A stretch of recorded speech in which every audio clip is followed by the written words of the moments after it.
Assalamualaikum warahmatullahi wabarakatuh. Kembali lagi di iPodcast, our passion, your inspiration. Alhamdulillah pada kesempatan hari ini kita dapat bertemu kembali ya, bisa kembali stay di podcastnya Al Istiqomah ya. Yang tentunya nanti kita akan ngobrol bareng-bareng pengurus yang sangat luar biasa dari Al Istiqomah ya. Selamat datang Mas Lutfi ya, dan juga mungkin dari mantan lurah sudah berkenalan. Silakan dari Bang Lutfi bisa memperkenalkan diri ke pemirsa ya. Harus perkenalan. Harus Mas. Saya kira nggak perlu. Oke, sebelumnya perkenalkan nama saya Lutfi Rosyadi. Biasa dipanggil Bang, yang nggak tahu itu dari mana asal. Oke, di sini saya tadi dikenalkan sebagai pengurus ya, walaupun sebenarnya masa jabatan saya sudah begitu lama dan mungkin bisa dibilang karatan. Tapi emang perannya Bang Lutfi kan sangat vital ya Pak ya, sangat vital di pondok. Jadi ya harus terus ikut Bang di kepengurusan Bang, kayak gitu.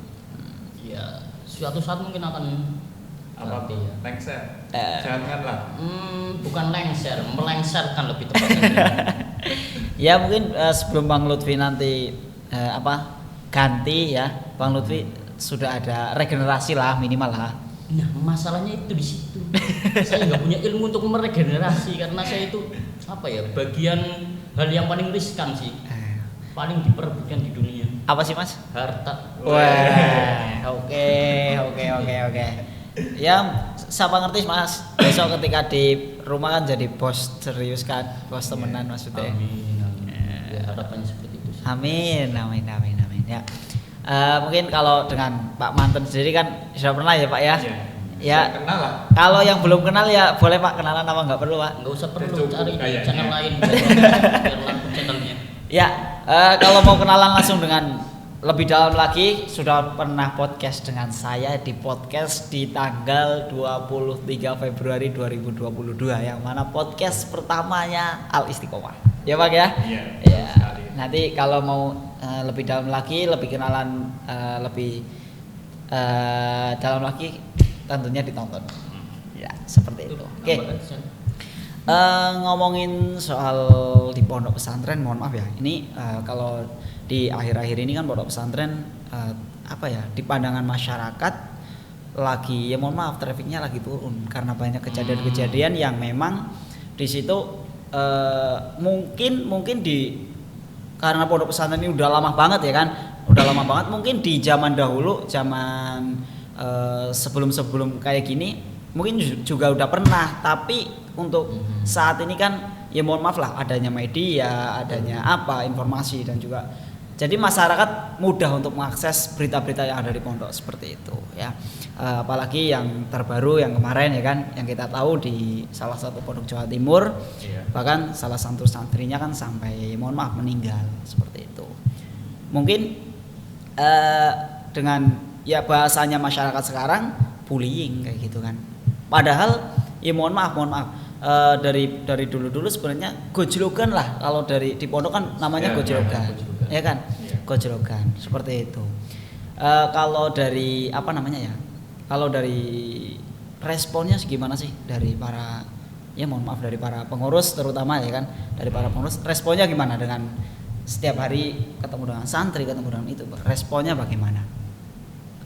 Gimana Pak Manten, Anda yang sering berbau dengan anak-anak, kalau saya berbaunya dengan wali santri. Oh gitu ya. Berarti nanti ada pesan nih buat wali santri. Siap. Dari mana Pak responnya? Menurut hemat saya ya, untuk respon dari hal tersebut perlu kita pahami bahwa itu semua nggak bisa disamaratakan pondok seperti itu. Mungkin itu hanya oknum atau kelompok yang kemungkinan hilang kendali dari entah pengurus yang bagian bawah. Kalau pondoknya saya kira insya Allah baik. Semua pondok pasti berusaha untuk menciptakan, untuk membentuk kader-kader yang berakhlak mulia. Tapi kadang mungkin hanya beberapa personal saja Jadi untuk respon itu bahwa kami ya berusaha supaya itu kejadian seperti itu nggak terulang lagi, baik di pondok kita ataupun di pondok-pondok yang lain. Iya. Berarti memang itu hanya oknum ya Pak. Iya. Kan mohon maaf lah ya, kalau di pondok sendiri, kalau dari Pak Yai pernah ngentika kan kalau pondok itu kan seperti bengkel, ya kan, betul. bahwasanya yang masuk ke pondok pesantren ketika masuk di bengkel biasanya barang rusak kayak gitu ya. Makanya ketika masuk di pondok namanya tukang bengkel biasanya nek angel ya dipendel kan kayak gitu. Harus enggak orang biasanya orang kudu dielus, orang kudu di apa, biasanya sampai digebukan kayak gitu kadang seperti itu. Tapi kalau dari Mas Lutfi responnya gimana Mas? Ketika mendengarkan kasus-kasus yang seperti sekarang. Oke, kasus ya. Ini. Kalau kasusnya sendiri mungkin akan membawa dampak buruk untuk pesantren ya. Tapi kalau melihat itu, nama pesantren sebenarnya akan menjadi pembahasan yang banyak. Itu sebenarnya dari sudut pandang yang lain itu agak bagus sih sebenarnya. Jadi orang-orang akan banyak membahas tentang pesantren meskipun ya memang dicap dengan agak berbeda gitu ya. Tapi kan dengan orang-orang membahas tentang pesantren itu kan mereka akan apa ya, dengan sendirinya akan mencari tahu sendiri. Oh, itu sisi positifnya ya. Seperti itu. Tapi untuk dampak negatif, ya orang-orang yang memang nggak suka dengan pesantren pasti akan menjadikan hal itu menjadi alat untuk menyerang. Oh. Tapi emang apa namanya ya, dari kasus-kasus sekarang dampaknya ya mohon maaf lah ya, mohon maaf. Padahal itu kan hanya mungkin satu dari sekian ribu pondok pesantren, tapi semuanya kan tercap, Pak. Betul. Ya kan? Jadi tercap, wah ternyata kayak gini. Padahal kan tidak tahu aslinya di dalamnya. Bahwasanya kalau yang diekspos ke media biasanya kan ya mohon maaf, kalau udah diekspos biasanya ada tambahan atau ada pengurangan. Ada bumbu-bumbunya kan seperti itu. Tambah manis atau tambah buruk itu tergantung kepentingan sih. Iya, tergantung kepentingan emang sih. Terus itu apa namanya, dari para pengurus dan juga para santri untuk menyikapinya bagaimana, sikap sendiri terkait dengan kejadian-kejadian seperti ini bagaimana? Untuk menyikapinya baik dari pihak pondok, dari segala tingkatan itu punya langkah lah yang diambil. Kalau dari Pak Kiai, dari pengasuh pasti itu kan nggak bosan-bosannya itu beliau itu mengingatkan supaya di pondok ini ya yang guyub rukun. Jangan merasa saya sudah lama, sudah senior di sini, itu mengajarkan nggak ada seperti itu. Yang beliau sering sampaikan itu kan bahwa yang besar menyayangi yang kecil, yang kecil menghormati yang besar. Sehingga di situ nggak ada yang merasa lebih besar, lebih lama. Semuanya di hadapan guru, di hadapan pengasuh, semua santri sama seperti itu. Tapi jujur sebelum pondok pernah dengar bahwasanya hukum rimba maksudnya ya yang kuat, yang punya kuat kayak gitu. Kalau yang di pondok bukan yang kuat tapi yang besar kayak gitu biasanya. Cara bahasanya ketika cacilik ya korgo perintahan kan kayak gue. Emang iya kalau di pondok seperti itu Mas. Oke, bentar. Kalau dari sudut pandang saya sendiri ya, karena merasa dulu ya kecil ya, pendiam apa lagi saya? Ya ada apa bahasanya? Mungkin kalau dari dilihat dari sudut pandang kayak gitu, kayak bullying tadi, sebenarnya ya memang agak sedikit bullying. Tapi kalau semisal itu melatih bahasanya, kalau sudut pandang positif kan itu melatih untuk agar kita menghormati yang lebih tua. Ya, mungkin dari sudut pandang yang lebih kecil kita berniat untuk menghormati yang lebih tua. Nah, sudut pandang yang lebih tua itu adalah untuk mengajarkan seperti itu sebenarnya. Kalau itu dari sudut pandang positifnya. Kalau negatifnya ya emang semuanya ada sisi positif, segi negatif. Saya katakan yang positif aja. Tapi jujur kalau di sampai pernah lihat ngobrolnya siapa ya, putra dari salah satu Al Iman Bulus. Siapa maksudnya ya Pak? Wan Fakih siapa? Siapa ya Mas? Iya itulah pokoknya pernah ngobrol. Beliau pun anak putra dari Kiai Putra itu ketika mondok waktu MTS pun seperti itu Mas, sama. Maksudnya merasakan hukum rimba yang mana yang besar. Itu ya? Itu. Iya, emang kayak gitu. Tapi emang beda yang dirasakan.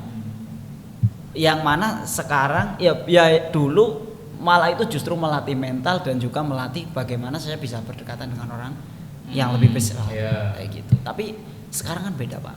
Apa karena Gen Z sekarang itu mentalnya agak normal atau gimana? Faktor itu mungkin kali ya. Faktor gimana maksudnya?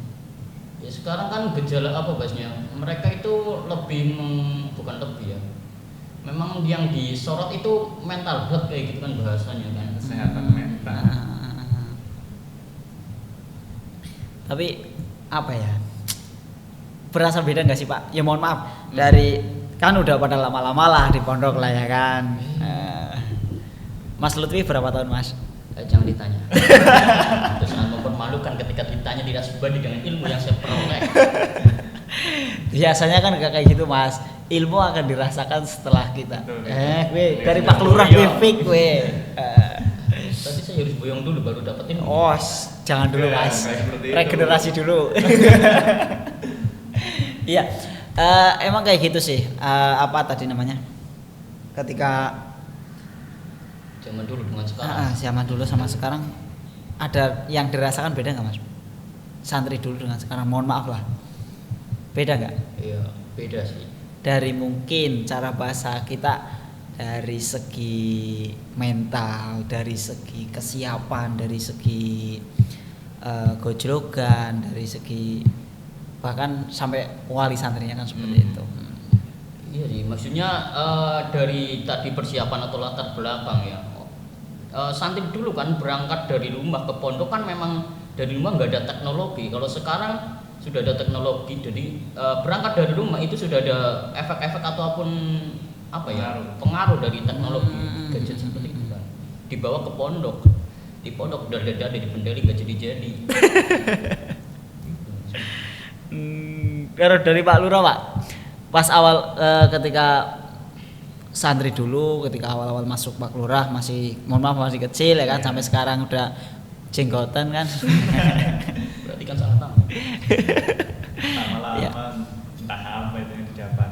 Ya kalau dulu dengan sekarang ya jelas beda sih, beda ya. Dari anak-anaknya yang mungkin kalau dulu karena mungkin belum begitu banyak santrinya, mudah berbaur juga apa ya, belum terpengaruh seperti ketika zaman sekarang. Apalagi kan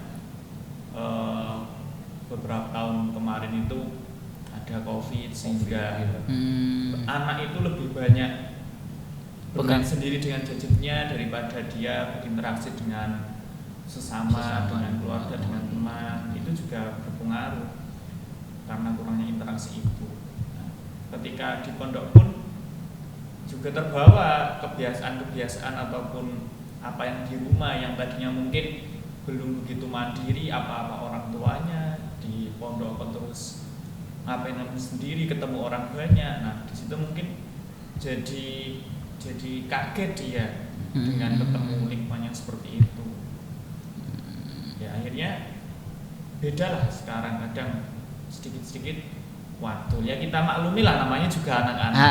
Tapi kan yang kita harapkan dengan adanya gesekan-gesekan apa di pondok, melatih dia supaya berpikir lebih kritis, lebih waspada, khususnya untuk dirinya sendiri, dan juga mau peduli dengan orang lain, tidak mementingkan dia sendiri.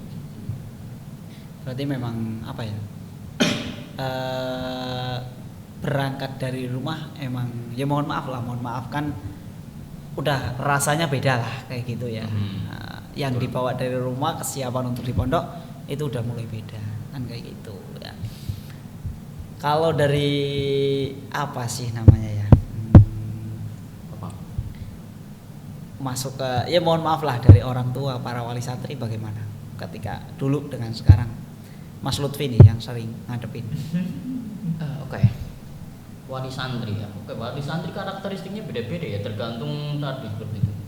Ada orang tua yang memondokkan anaknya karena memang orang tua tersebut itu backgroundnya pondokan. Oke. Yang kedua ada lagi yang memang karena orang tuanya yang ingin, anaknya nggak ingin. Dipaksa.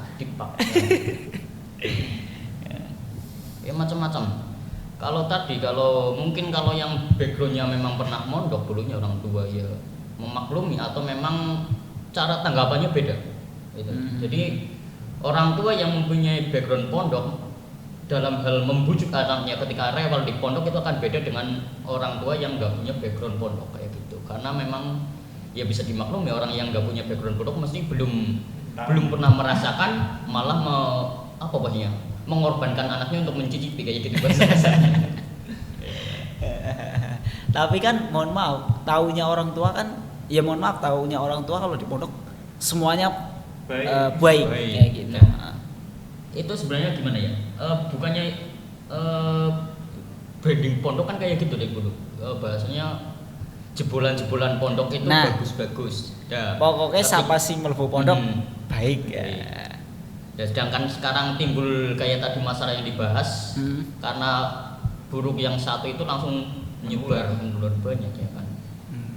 Mbaknya gini, apakah kita memang tidak ada langkah untuk memberitahukan ya, bahasa kasarnya memberitahukan bahwa memang yang masuk pondok itu untuk dirubah kayak gitu. Jadi berasalnya itu beda-beda. Asal anaknya, maksudnya background anaknya ada yang memang latar belakang nakal dimasukkan agar jadi baik. Yang masuk pondok baik dimasukkan pondok karena campur jadi nakal malah. Campuran. Saya kan itu. Tapi kan kadang dari orang tua sendiri itu Mas, inginnya ya mohon maaf lah, inginnya kan yang cepet. Maksudnya cepet anaknya, pokoknya anakku mondok ya wis bali-bali apik kayak gitu Mas. Iya kan? Ya. Ya emang sekarang zamannya instan sih, jadi orang tua pengennya instan. Padahal kan ya mohon maaf orang tua nggak inget bahwasanya berangkat dari rumah anaknya itu gimana. Ya kan juga sebetulnya bukan hanya anaknya doang yang dipondokkan ya, seharusnya dari sisi orang tua juga harus ada dukungan, baik itu yang memang yang pertama zahir juga batin juga kan. Ikut berjuang dalam artian ikut mendoakan, jangan cuma titip doang tinggal pulang kayak gitu. Tapi mohon maaf Mas, kalau kadang-kadang wali santri lupa ketika menitipkan anaknya itu tidak sowan ya, bukan tidak sowan, cuma hanya ke pengurus daftar terus ditinggal balik lah. Kadang kan ada yang kayak gitu, gimana itu Mas? Oke, memang ada beberapa yang mungkin dalam artian memang langsung ke pengurus langsung aja kan, biasanya kadang itu ada yang memang soalnya langsung bareng-bareng kayak gitu kan. Ya tapi memang bahasanya ya, lebih intensnya memang ketika langsung disowankan kayak gitu sih. Tapi kan ketika beda ya Pak rasanya ya, ketika cuma daftar tinggal pulang kirim. Nah, sama ketika kita sowan menitipkan anaknya, meminta doa restu, pokoknya pasrah lah pondok anakku yo. Mungkin baik awal di rumah, ketika di rumah mungkin kurang baik, ketika masuk di pondok kan baik kayak gitu. Cuma kan kadang juga di rumah baik kok tiba-tiba di pondok malah tambah bubrah. Nah, itu gimana Pak tanggapannya Pak? Iya, karena kadang anak itu dia ketika bergaul nggak melihat dengan siapa dia bergaul, dia nggak memfilter asal pokoknya saya dengan siapa aja lah berteman. Ya boleh dengan siapa aja berteman, tapi dia harus punya batasan, punya filter. Mana yang baik, mana yang bisa ditiru, mana yang tidak. Tapi ya kadang anak itu dia lupa, pokoknya kalau sampai oke lah. Padahal itu kurang baik. Seharusnya ya dia bisa memfilter, bisa mengantisipasi. Dia punya pedoman, saya temannya dengan yang seperti ini, yang ini jangan gitu kan. Namanya watak itu bisa menular. Ya, bahwa kalau Mbah Kiai itu sering menyampaikan ya pasti semua tahu lah ya. Kalau tangan yang mulus sama tangan yang gudiken bareng satu malam pasti yang mulus jadi gudiken. Betul, Nah itu nggak bakal yang kudikan jadi sembuh. Ya orang sampai 1001 malah 100% kayaknya gudikan sih. Iya. Berarti emang mohon maaf lah ya, harus di pondok emang harus pinter-pinter ya milih teman. Cuma kan kalau kata Pak Yai ya semuanya ditemani, tapi harus pinter milih teman juga. Kan kadang Mungkin kayak untuk umuran anak-anaknya harus bahasnya memang harus untuk tidak harus memilih-milih bahasanya gitu. Kalau mungkin untuk tingkatan agak lebih dewasa ya mungkin bolehlah bergaul dengan semua. Tapi mungkin kalau untuk yang umurnya agak bahasnya belum dewasa ya mungkin harus pilih-pilih. Karena ya itu tadi mungkin ya keterbatasan kemampuan untuk memfilter itu. masih labil juga dia. Nah, ngomongin anak labil, ya kan, santri yang masih labil kan biasanya lah kayak ketonnya seneng loh, kayak apa ya mohon maaf, bolos ketonnya enak loh kayak gini ya Mas ya. Kira-kira gimana Mas? Para pengurus menanggapinya gimana? Oke, santri lah kamu. Ya, gitu. Ya. Gimana ya? Ya pertama memang mungkin karena memang udah bawaan watak dan itu tugas dari pondok untuk menggemblengnya sih ya. Ya awal-awal kalau memang ya kalau awal-awal sih paling dibicarakan, dinasehati kayak gitu. Itu adalah apa bahasanya tindakan atau pencegahan dulu kayak gitu. Tapi kalau memang udah berkali-kali kadang ya siapa ya manusia pasti bosan ya. Yang melanggar itu mulu gitu kan. Ya apa ketika dibicarakan diomongin nggak mempan, dihukum dengan yang agak keras baca Quran, dihukum dengan membersihkan di apalah gitu nggak keras ya paling nanti telepon orang tua lagi. Maksudnya dibicarakan dengan orang tua ini gimana anaknya atau apakah mau dipindah atau gimana.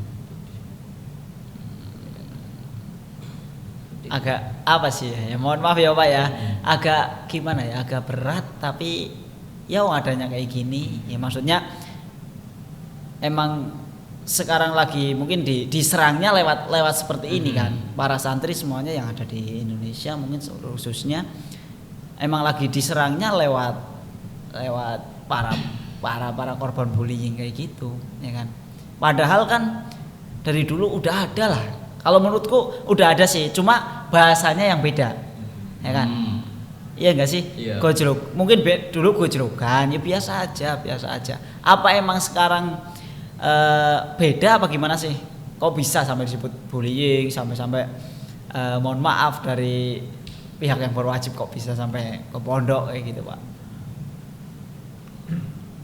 Ya kalau sekarang dan dulu itu terkait dengan kasus bullying ya mungkin apa ya, kesiapan ini mungkin tadi bersambung dengan yang sudah saya jelaskan ya, kesiapan dari santri itu sendiri ataupun wali santri itu sendiri sebelum masuk di pondok itu, wali santri itu juga harus mengedukasi anaknya. Ini loh, besok kalau di pondok kamu ketemu orang banyak seperti ini. Jadi wali santri itu juga orang tua ya sudah membekali anaknya supaya nanti kalau di pondok ketemu seperti itu jangan terlalu diambil hati. Terus kalau memang anaknya itu dia nggak salah, dia berani bilang, jangan diam, apalagi sampai tadi kabur-kaburan ya. Nah, itu jadi peran dari semua pihak sebenarnya, dari wali sendiri, santri sendiri, dari pondok sendiri juga sudah menyediakan aturan, menyediakan kewajiban hak dan santri itu semua sudah disiapkan juga. Oke. Itu ya tadi ya. Terus apa namanya ya? Sampai bingung Mas pertanyaannya Mas. Tapi dari kasus ini saya sendiri prihatin lah, jujur saya sendiri prihatin karena sekarang citra santri di masyarakat benar-benar lagi turun lah. Bahkan sampai di bawah 50% turunnya kayak gitu. Kayak surga kamu. Nah, kira-kira untuk mengembalikan cara bahasanya untuk mengantisipasi ya kan, mengantisipasi mungkin dari pihak pondok ya, entah itu Pak Yai, Romo Yai, terus pengurus dan juga para santri, bersinerginya itu bagaimana untuk bisa menaikkan atau bisa apa namanya mencegah mengembalikan citra, iya juga biar tidak ada terjadi bullying lagi, terjadi hal-hal seperti itu ya, lagi. Kalau menghilangkan sama sekali sih nggak bisa ya, kita hanya berusaha untuk mencegah dan meminimalisir.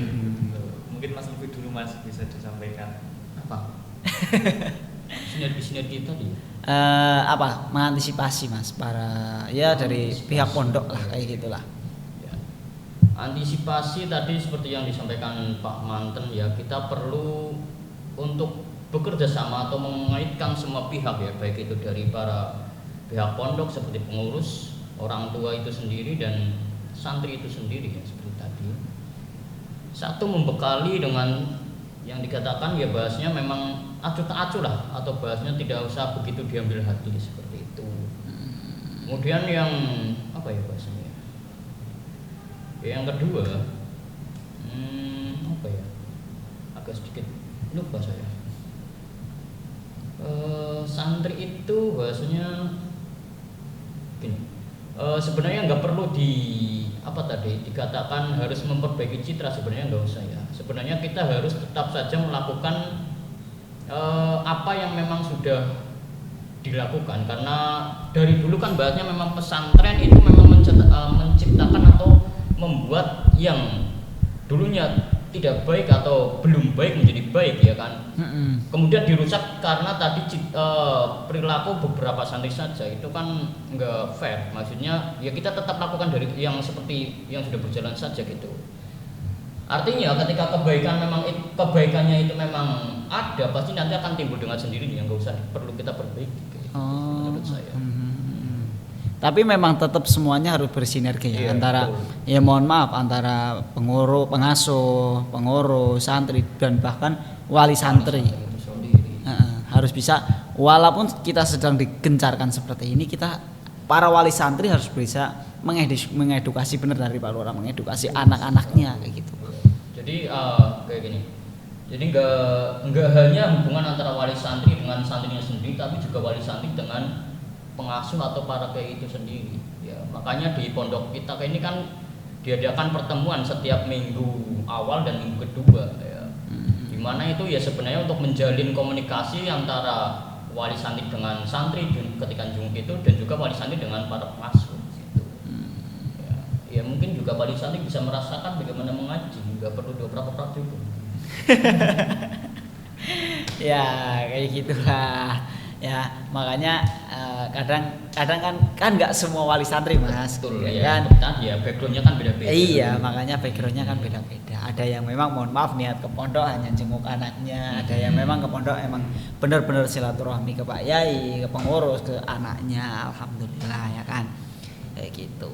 Nah, kalau dari respon dari pengantisipasian dari Pak Lurah bagaimana? Ya, menurut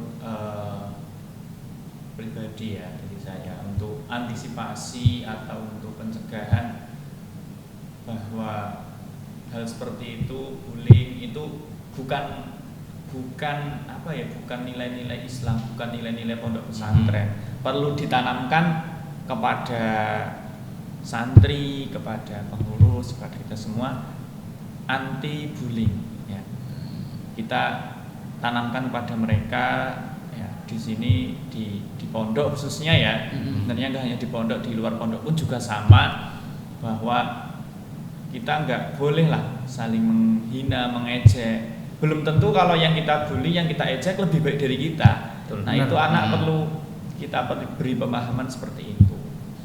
Kemudian untuk pengurus juga itu bisa memberikan contoh, memberikan teladan yang baik kepada adik-adiknya, kepada yang diurus, yang dibimbing, dan seringlah mengingatkan. Kalau Pak Kiai pengasuh itu sih beliau pastilah sering banget ketika Bandungan, ketika mujahadah itu sering menyampaikan mengedukasi santri-santrinya. Jadi itu untuk yang di pondok. Kalau pesan untuk wali santri atau yang di luar ya tadi mengedukasi tadi di awal.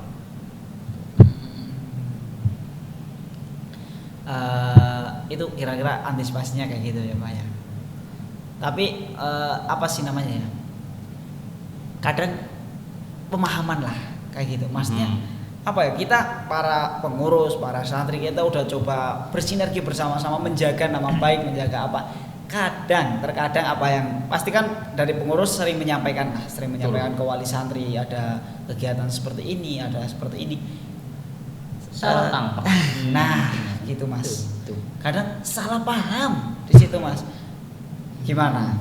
Kayak gitu. Gimana ya untuk meluruskan kesalahpahaman ya? Satu ya saling terjadi komunikasi yang lancar, bahasnya ya ketika ada kesalahpahaman memang ya kita harus konfirmasi terlebih dahulu ya. Itu perlunya komunikasi yang rutin atau bahasnya apa ya, kalau nggak rutin ya intens ya. Misal nggak paham via komunikasi lewat HP atau apa ya datang langsung lah kayak gitu. Tatap muka langsung malah lebih jelas. Ya betul, agar ya itu tadi menghindari salah tafsir dan juga pemahaman yang selentang itu. Nah, itu kan hal-hal yang membuat riweuh Mas. Penting ya. Nah, makanya ya syukur dari semua pihak lah, nggak cuma para santri, para pengurus, para wali santri dan juga semua masyarakat lah. Kalau memang itu kiranya masih kurang paham, masih perlu penjelasannya, usahakan dari jangan langsung mengklaim, maksudnya jangan langsung mengklaim, jangan langsung sok tahu ya. Nah, kayak gitu. Kesimpulan sendiri gitu. Ambil kesimpulan sendiri, jangan seperti itu. Usahakan datang ke pondok dulu, klarifikasi. Apa emang iya benar seperti ini apa seperti ini. Nah, kan perlu banget seperti itu. Ya. Nah, apa lagi? Gitu sih Mas. Kalau ngomongin soal ini berat, jujur berat banget. Takut sih. Ya karena kan tadi itu banyak bahasnya ya ketika ada orang yang memang dari awal tidak suka dengan pondok, dengan adanya hal tersebut pasti akan menjadikan suatu alat untuk menyerang kan, seperti itu. Emang sih.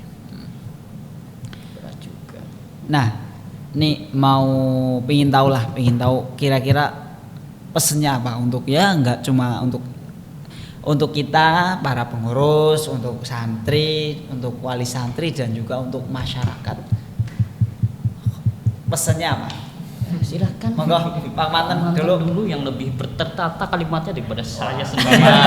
Sama aja Mas. Jadi pesannya mungkin untuk kita pribadi ya, kita bersama ya, untuk pengurus ya. Ayo kita bersinergi, bekerja sama, berusaha apa yang menjadi tanggung jawab amanah kita jalankan sebaik mungkin.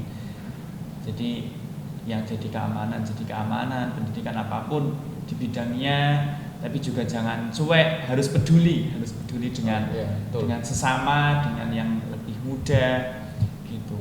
Nah, untuk santri pesannya adalah bersama-sama kita cegah dari lingkungan. Untuk lingkungan insya Allah dari pihak pondok, dari pihak yayasan berusaha menyediakan fasilitas yang memadai semaksimal mungkin. Nah, dengan fasilitas itu untuk santri dimanfaatkan bareng, dijaga, dirawat bareng bersama-sama dengan menggunakan fasilitas itu untuk kegiatan positif, sehingga kalau dengan kegiatan positif itu insya Allah lah akan meminimalisir bully dan semacamnya. Tanamkan bahwa di pondok itu semua senasib seperjuangan, semuanya punya cita-cita mulia. Jangan sampai katakan saja si A punya cita-cita mulia karena dibully dia nggak jadi mondok keluar, kan kasihan. Iya. Tapi ayo wujudkan bareng-bareng cita-cita itu untuk santri.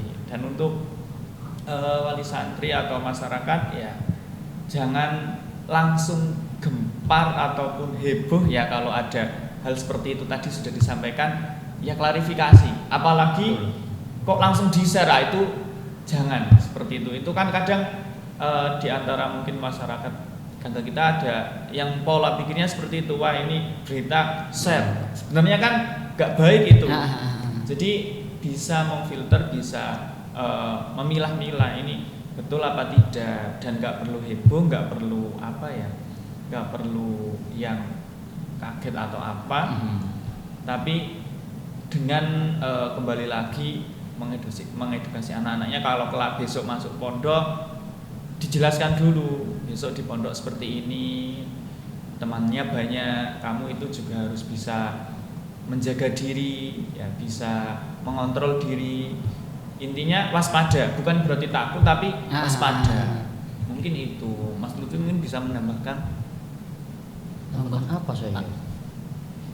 Bingung ini. Sebenarnya unek-unek banyak banget Mas Lutfi. Iya, nanti akan terkena dolar kuning. Gimana ya? Oke, pertama untuk pengurus, ya pesan pengurus tadi seperti yang sudah dikatakan oleh Pak Manten Lurah, ya pengurus itu sudah diberi amanah, ya dijalankan. Ya salah satu amanahnya itu mencontohkan adik-adiknya, ya kemudian ya agar terhindar dari bullying, ya jangan cepat marah, ya itu paling. Jangan baperan. Ya, jangan baperan. Oke. Ya, sekarang bahasanya baperan ya. Oke, untuk santri, pesan santri kalian tetap semangat dan kalian masih muda-muda ya, waktunya masih panjang ya. Ketika kalian kok merasa terbuli, misalnya ada yang nakal lah bahasanya, bukan bully ya, nakal pada kamu ya, hindari saja ya. Yang pertama hindari, yang kedua semisal terlalu itu lapor ke pengurus. Itu kan gunanya pengurus untuk sebagai mediator atau pelurus penengah di situ ya kan. Ketiga, pesan untuk wali santri, wahai para wali santri, Anda semua sudah menitipkan putra-putrinya di pondok pesantren, ya. Maka itu artinya kalian sudah percaya dan yakin dengan sepenuh hati dengan para pengasuh dan pondok tersebut. Ya, semisal kalian kurang yakin, ambil lagi, pindah ke pondok yang kalian yakini. Itu aja sih, nggak usah terlalu dipaksakan. Ya, kan maksudnya pondok banyak ya. Nggak cuma satu ya kan. Ketika kalian nggak yakin ya udahlah, ambil lagi, pindah ke pondok lain yang mungkin kalian sudah yakin itu. Kepada masyarakat ya seperti sudah dikatakan, filterlah ketika ada suatu problem atau hal yang memang masih abu-abu, klarifikasi dulu, nggak usah asal viral. Ini viral, ini share, iya jangan seperti itu. Mungkin seperti itu. Ya. Alhamdulillah ya. Itu pesan-pesan dari Mas Lutfi dan juga Pak Manten, Pak Mas Ihsan ya. Dan juga mohon maaf ya karena apa namanya ya, mungkin dengan kejadian ini para santri dan juga para ya lembaga pondok lah tentunya ya, mungkin masih kurangnya apa ya, kurang sigap, kurang cepat menanggapi ya. Kami juga minta maaf yang sebesar-besarnya terusnya. Dan ini menjadi apa ya, akan menjadi, bahkan ini akan menjadi kekuatan tersendiri ya, karena katanya semakin tinggi pohon semakin besar angin yang menerpanya. Gitu. Dan saya juga ya tentunya lah semuanya punya keyakinan Pak, bahwasanya ketika sudah di seperti ini, insya Allah semakin banyaknya santri, maksudnya semakin banyak anaknya akan masuk ke pesantren kayak gitu. Dan juga pesantren, nama santri, nama pondok dan semuanya akan menjadi besar, menjadi lebih banyak dan menjadi penguat untuk di dunia seperti itu ya. Mungkin itu cukup ya. Kalau ada yang mau komen, ada yang mau menambahkan dan juga ada yang mau menyanggah dari kami, silahkan bisa komentar di kolom komentar kami atau datang langsung ke kami juga. Alhamdulillah kita ngobrol-ngobrol. Ngomong-ngomong ini kan mau Ramadan dan juga tahun apa ya? Oh iya, pembukaan pendaftaran. Iya. Sebentar lagi Ramadan. Mungkin iklan sedikit ya. Ya, bagi para pendengar, para pemirsa sekalian yang berminat untuk mondok di mana ini ya? Di Tanjung Sari ya, Pondok Pesantren Al Istiqomah Tanjung Sari Petanahan, bisa dilihat di deskripsi ya, nanti editor suruh naruh menampilkan link juga Mas. Oh iya. Survei juga nggak apa-apa, langsung datang. Alhamdulillah. Udah gitu aja iklan. Ya, mungkin itu ya. Insya Allah kami akan terus berlanjut walaupun ada seperti ini kami bareng-bareng semua yang ada santri semua dimanapun berada. Mari kita bersinergi bersama, kita gabungkan kekuatan kita. Jangan adanya seperti ini kita lemah, itu jangan ya. Bahwa kita akan menjadi yang lebih kuat ya. Amin. Terima kasih, kurang lebihnya mohon maaf. Wassalamualaikum warahmatullahi wabarakatuh.